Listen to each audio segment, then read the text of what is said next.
Film शुरू होती है एक कपल को दिखाने से जो दोनों टूरिस्ट होते हैं। इनमें लड़की का नाम हैदर था जो अपने ग्रुप के साथ ऑस्ट्रेलिया घूमने आए हुए, लेकिन ये ज्यादा देर तक सोए रहे, इसलिए ग्रुप इन्हें छोड़कर चला गया। जिस चीज का फायदा उठाकर ये लोग समंदर किनारे आ जाते हैं ताकि शार्क केज वाला एक्सपीरियंस ले सके, यानी इन्हें पिंजरे में डालकर पानी में छोड़ दिया जाएगा और ये शार्क को बहुत ही करीब से देखने का एक्सपीरियंस लेंगे। अब जिस आदमी के पास वो आए थे उसका नाम टकर था और उसने शार्क के इस एक्सपीरियंस का नाम टक्कर एक्सपीरियंस रखा था। वो फिलहाल यहाँ पर नहीं था, इसलिए वो दोनों उसके एक साथी के पास गई जो कहता है कि टक्कर कुछ दिन आराम करना चाहता है, इसीलिए वो तुम्हें एक्सपीरियंस करवाने नहीं लेकर जाएगा। पर इतने में टक्कर खुद आ जाता है। वो काफी पुरजोश नजर आ रहा था। कहता है, ऐसे कैसे मैं लेकर नहीं जाऊंगा, मैं तुम दोनों का एक्सपीरियंस जरूर करवाऊंगा। जिसके बाद वो दोनों को कश्ती में बिठाकर समंदर में निकल गया। वो इन्हें बताता है कि बचपन में मैंने शार्क के हमले से सरवाइव किया था, यानी मैं जिंदा बच गया था और उसके निशान मेरे जिस्म पर आज भी हैं, जो बताकर वो निशान उन्हें दिखाता भी। उसने कहा बस उसी दिन से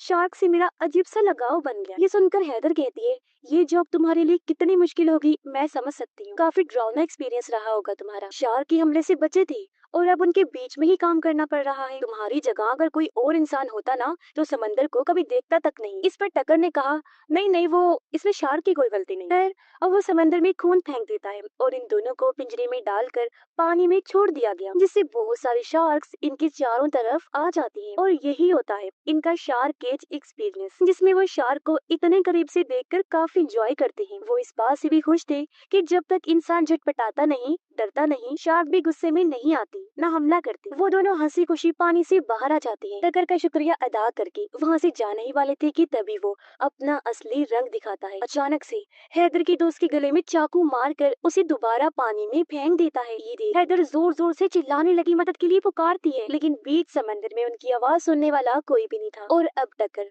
उसकी तरफ भी शैतानी मुस्कुराहट के साथ देखने लगता है। उसके साथ टक्कर ने क्या किया फिलहाल ये दिखाया नहीं जाता और सीन शिफ्ट हो जाता है। इस बार हम एक अमेरिकन लड़की को देखते हैं जो ही कहानी की मेन कैरेक्टर है, जिसका नाम जैफर होता है। वो समंदर में सर्फिंग करती है, इन्हीं समंदर की लहरों पर सर्फ बोट के जरिए भागती है। जिसके बाद सामने वाले गैस स्टेशन में गई, जहाँ उसकी मुलाकात एक लड़के से होती है जो एक एजेंट था। उसकी गाड़ी स्टार्ट नहीं हो रही थी, इसीलिए उसे मदद की जरूरत। अब जैफर के पास एक बड़ी सी कैंप वैन है जिसमें वो रहती है, लेकिन फिर भी वो उसकी मदद करने को तैयार नहीं थी क्योंकि वो लोगों से दूर रहना पसंद करती। मगर जब वो एजेंट लड़का बार बार जिद करने लगा तो मजबूरन जैफर उसकी मदद करने को तैयार हो जाती। वो उसे अपनी वैन में बिठा लेती है लिफ्ट देने के लिए। जिस बीच उनके बीच इतनी बातें हुई कि एक दूसरे को वो पसंद करने लगे। उनकी दोस्ती हो गई क्योंकि दोनों को ही सर्फिंग बहुत पसंद। ये और टाइम साथ गुजारना चाहते थे, इसीलिए दोनों लड़के के घर के बाहर वैन में ही रहे और अच्छा टाइम साथ गुजारते हैं। जिस बीच जैफर का दोस्त इनकी बाहर फेंक देता है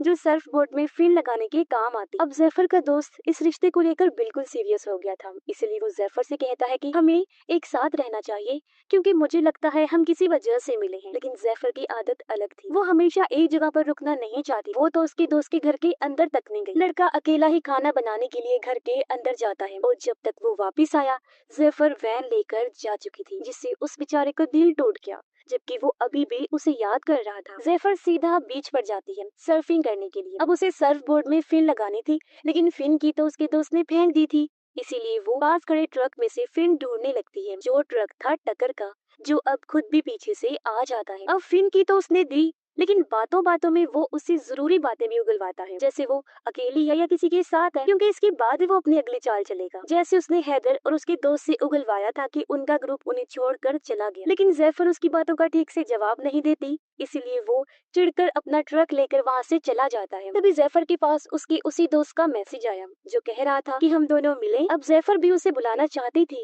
लेकिन अपने दिल की बात दबाकर उसने मना कर दिया और यही उसकी सबसे बड़ी गलती, क्योंकि तभी पीछे से टक्कर आकर उसे दबोच लेता है और बेहोश करके अपने साथ ले जाने लगता है। उसने जैफर को गाड़ी में रखा हुआ था। काफी लंबा सफर करने के बाद वो उसे कश्ती में डाल देता है और खुद समंदर में चला जाता है। अगली सुबह उसका दोस्त भी यहाँ पहुँच जाता है, लेकिन जैफर उसे कहीं भी दिखाई नहीं दे रही थी, सिर्फ उसकी वैन खड़ी। वो उसके नंबर पर कॉल करता है, तब रिंग भी वैन के अंदर से ही आ रही। दरअसल टक्कर ने यहाँ भी चालाकी दिखाई। उसने सर्फ बोर्ड कहीं फेंक दिया और फोन वैन के अंदर ही रहने दिया ताकि सबको लगे कि जैफर डूबकर मर गई है। उधर जैफर को जब होश आई तो वो खुद को कश्ती के नीचे वाले रूम में पाती है। उसके मुंह पर पट्टी थी और हाथ बेड से बांधा हुआ था, जिसके साथ वाले बेड पर हैदर बंधी हुई। सूरत हाल को ना समझते हुए जैफर जोर जोर से चिल्लाने लगी, लेकिन बीच समंदर में उसके सुनने वाला कोई नहीं था और ये बात हैदर भी उसे समझाती है। हथकड़ी खोलने के लिए जैफर कोई चीज ढूंढने लगी, जैसे कि हेयर पिन या नोकीली चीज, लेकिन ऐसा कोई भी सामान उनके पास नहीं था। तभी जैफर की नजर सामने दीवार पर पड़ी, जहाँ एक लड़की का नाम लिखा हुआ था। उसे देख एक पल के लिए वो सुन पड़ गई, क्योंकि जैफर को समझ लग गई थी कि उनसे पहले भी यहाँ किसी लड़की को बांधा गया था, जिसने उम्मीद हार कर अपना नाम दीवार पर लिख दिया।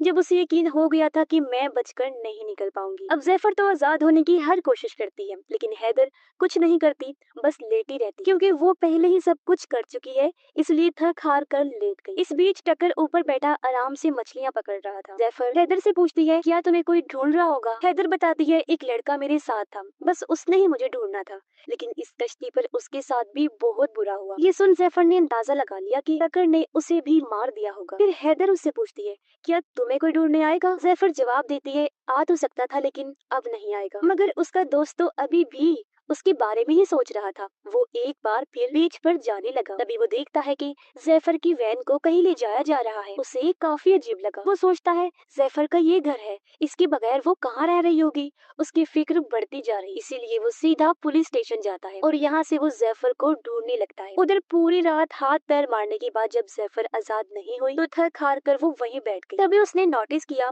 कि हैदर ने जो कपड़े पहने हुए हैं उसमें तार लगी हुई है। तार को लेकर वो हथकड़ी खोलने वाली थी कि तभी टक्कर उनके लिए ब्रेड और पानी लेकर आ जाता है। अब क्योंकि ये पूरा कमरा काफी गर्म था, इसलिए हैदर जल्दी से पानी लेकर पी जाती है, लेकिन जिस तरह वो खुद को चादर से छुपा रही थी वो देखकर टक्कर को शक होने लगा। लेकिन इससे पहले वो चादर हटाकर देखता, जैफर उसका ध्यान अपनी तरफ कर लेती है, ये कहकर कि मेरा खाना मुझे दे दे, बहुत भूख लगी। वो भी झट से पानी पी जाती है। टक्कर भी उसे थोड़ा डरा कर वहाँ से चला जाता है। उसके जाने के बाद जैफर फिर से हथकड़ी खोलने की कोशिश करने लगी, लेकिन तभी उसकी आंखें बंद होना शुरू हो जाती हैं, क्योंकि टक्कर ने पानी में बेहोशी की दवाई मिला दी थी और अब इससे पहले वो आजाद हो पकड़ी जाती है, जिसके साथ ही दोनों बेहोश हो गए। जैफर को जब होश आया तो वो खुद को ऊपर डेक पर पाती है, जिसे कुर्सी से बांधा हुआ, जबकि सामने हैदर को स्ट्रैप से बांधा हुआ था, यानी बेल्ट वगैरह से लटकाने के लिए। टक्कर ने सामने कैमरा भी सेट कर लिया था सब कुछ रिकॉर्ड करने के लिए, और इस सब को वो शूट कह रहा था। वो यहाँ हैदर के बाल काट लेता है और उसके साथ उल्टी सीधी बातें करने लगा। कहता है, गॉड ऊपर नहीं नीचे है, पानी के अंदर, यानी वो शार्क को गॉड कह रहा था। वो ये भी कहता है कि शार्क्स बुरी नहीं है, बल्कि इंसान बुरे हैं, वो ही उन्हें मारते। जिसके बाद वो पानी में खून डाल देता है, जिससे शार्क्स भी आ गई और रस्सी की मदद से वो हैदर को पानी में छोड़ देता है। अब एक तो खून था, ऊपर से हैदर झटपटा रही थी, इसीलिए शार्क्स को गुस्सा आ गया। वो बुरी तरह उस पर हमला करके उसके जिस्म को चीर फाड़ कर देती है और ऊपर वाला हिस्सा नीचे से अलग कर देती है, जिससे दर्दनाक उसकी मौत हो जाती है। और उसकी मौत टक्कर अपने कैमरा में रिकॉर्ड कर लेता है, लेकिन अपनी आंखों से ये सब होता देखकर जैफर दहशत में आ गई। वो रोते हुए दीवार पर अपना और हैदर का नाम भी लिख दिया। तभी उसने नोटिस किया कि यहाँ एक दो लड़कियों का नहीं, बल्कि बहुत सारी लड़कियों का नाम लिखा हुआ है, जिन्हें पेट करके छुपा दिया गया, जिसका मतलब कि टक्कर एक पागल इंसान तो है, साथ ही वो सीरियल किलर भी है, और उसने बहुत सारे टूरिस्ट लड़कियों को अपना शिकार बनाकर बेरहमी से मार डाला। इसका सबूत ऊपर रखी बहुत सारी टेप्स थी, जिनमें उन सब लड़कियों की मौतें रिकॉर्ड, और हर टेप पर मरने वाली लड़की के बाल लगे हुए थे। इनमें नई टेप हैदर की जुड़ती है और अगली होने वाली थी जैफर। समंदर में हम हैदर के जिस्म का बचा हुआ हिस्सा तैरता हुआ देखते हैं, जो काफी दर्दनाक सीन।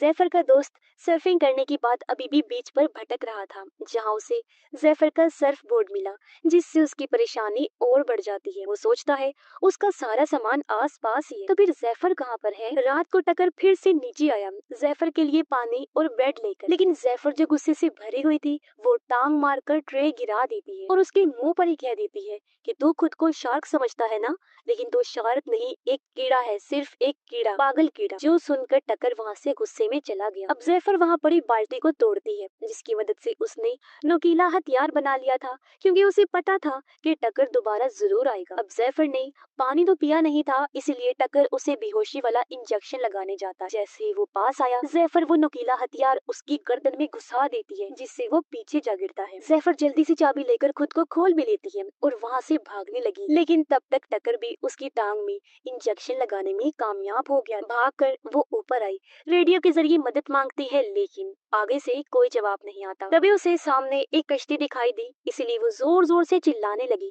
ताकि उनका ध्यान इस तरफ आए। लेकिन उस कश्ती में पार्टी चल रही थी, तो आवाज वहाँ पहुँचना बहुत मुश्किल था। इतनी ही देर में टकर भी ऊपर आ जाता है, जिसे देख जैफर उसका कैमरा उठा लेती है। कैमरा को लेकर वो काफी परेशान हो रहा था, इसलिए जैफर वो पानी में फेंक देती है, जिसके बाद खुद भी पानी में कूद जाती है, इस उम्मीद के साथ कि मैं सामने वाली कश्ती तक पहुंच जाऊंगी। लेकिन बीच में ही वो बेहोश हो जाती है। तब टकर उसे फिर से पकड़ लेता है और वापस लाकर एक बार फिर कश्ती में बांध देता है। अब जाहिर है उसके पास कैमरा नहीं था, तो जैफर को रिकॉर्ड कैसे करेगा, और अगर उसकी मौत ही रिकॉर्ड नहीं कर सकेगा तो जाहिर है वो उसे मारेगा भी नहीं। यही सोचकर जैफर ने सारा प्लान किया, इसलिए अब टकर वापस किनारे पर आ जाता है ताकि नया कैमरा ला सके। जैफर को कश्ती में ही बांध कर वो ट्रक लेकर निकल जाता है। इसी बीच पुलिस भी जैफर को ढूंढने में लगी होती है, लेकिन उसके दोस्त को अभी भी चैन नहीं आ रहा था, इसीलिए वो अपनी गाड़ी में बैठकर यहाँ की पार्किंग की सीसीटीवी फुटेज देखने लगता है, जिसमें वो जैफर की ट्रक के पास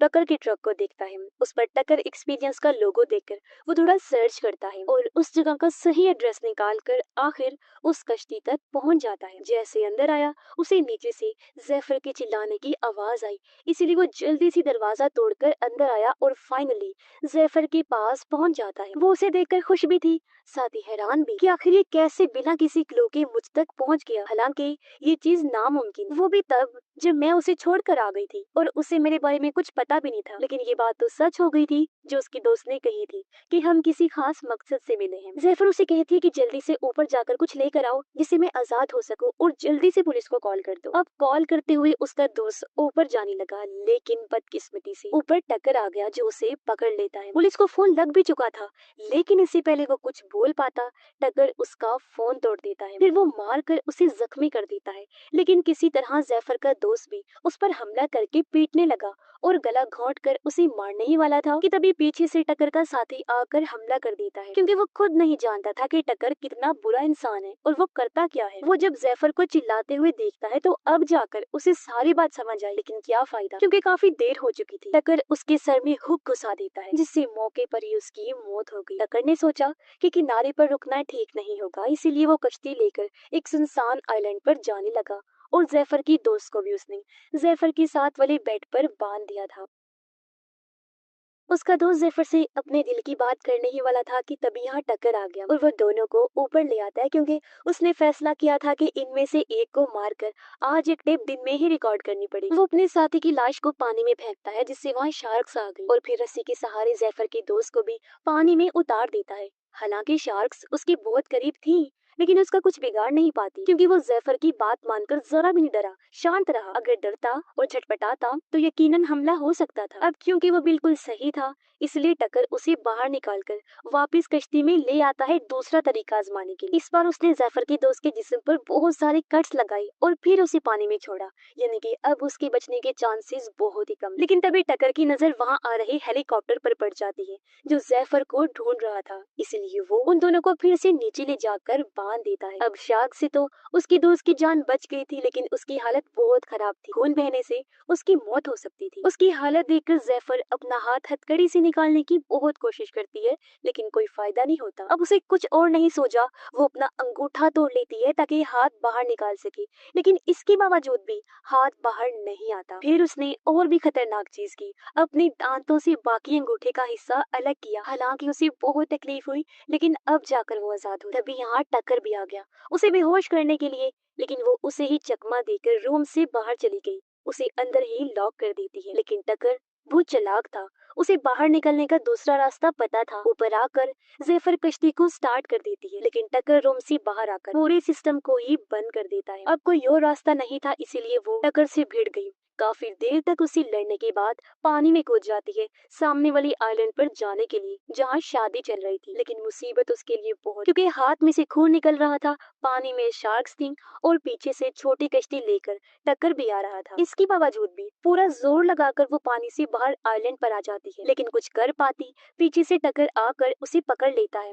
एक बार फिर बेहोश करके वापस कश्ती में ले आया। उसे एहसास हो गया था कि बड़ा खतरा उसका दोस्त नहीं बल्कि जैफर है, इसलिए उसने इस बार कुर्सी पर बिठाया उसके दोस्त को और स्ट्रैप्स के साथ जैफर को लटका दिया। तब यहाँ पर बड़ी सी व्हाइट शार्क आ गई, जिस वजह से बाकी शार्क्स वहाँ से चली जाती हैं। आज का उसका ये शो काफी बड़ा होने वाला था, जो देखकर वो काफी खुश भी हुआ और चौंक भी गया, क्योंकि बचपन में उस पर भी व्हाइट शार्क ने ही हमला किया था। और अब वो बिना टाइम गवाए जैफर को पानी में छोड़ देता है, लेकिन जैफर रिलैक्स थी इसलिए अभी भी बची हुई। तब एक भाले से टक्कर शार्क को मारकर उकसाने लगा। तब भाला गलती से जैफर के पास चला गया और वो आजाद होकर पानी में चली जाती है, जहाँ वो व्हाइट शार्क को काफी करीब से देखती है। अब शार्क उसके करीब आती जरूर है, लेकिन बिना कोई नुकसान पहुंचाए वहाँ से चली जाती है। हालांकि उसके हाथ से खून निकल रहा था, फिर भी जैफर देखती है कि शार्क के ऊपर भी एक कट का निशान है, जिसका मतलब था कि वो भी शार्क का सर्वाइवर है। वो किसी जानवर का नहीं बल्कि इंसान की सर्वाइवर है। इसीलिए इस फिल्म में इंसानों को कहा गया है कि वो डेंजरस एनिमल्स हैं, यानी कि खतरनाक जानवर जो बेरहमी से जानवरों को मार देते हैं। ये भी नहीं देखते कि वो इंसानों को कोई नुकसान नहीं पहुंचा रहा है। अब ये देखकर जैफर को एक बार फिर हिम्मत मिली और वो दोबारा कश्ती के ऊपर चढ़ जाती है। वो भाले से टक्कर पर हमला कर देती है, जिससे वो पानी में गिर गया और अब शार्क उसे मुंह में दबाकर वहाँ से ले जाती है। बेरहमी से उसे खाने लगी। उसकी भयानक मौत हो जाती है और इस बार सबसे अच्छी टेप खुद टक्कर की ही बनती है, एकदम परफेक्ट शूट। लेकिन इसी बीच जैफर भी पानी में गिर जाती है, जो देखकर उसका दोस्त काफी परेशान हो गया, क्योंकि उसे लग रहा था कि वो भी मर जाएगी और मैं भी। वो काफी दुखी था, लेकिन जैसे तैसे जैफर फिर से निकलकर बाहर आ गई और अपने दोस्त को संभालती है, क्योंकि वो काफी बहादुर लड़की। जैफर फ्लेयर जलाकर वहाँ से गुजर रही कश्ती को बुलाती है, जो खुशकिस्मती से इन्हें देख लेते हैं और मदद के लिए आने लगे। और कुछ इस तरह अपनी बहादुरी की वजह से जैफर ने अपनी और अपने दोस्त की जान बचा ली। और इसी के साथ ही इस फिल्म की कहानी यहीं पर खत्म हो जाती है।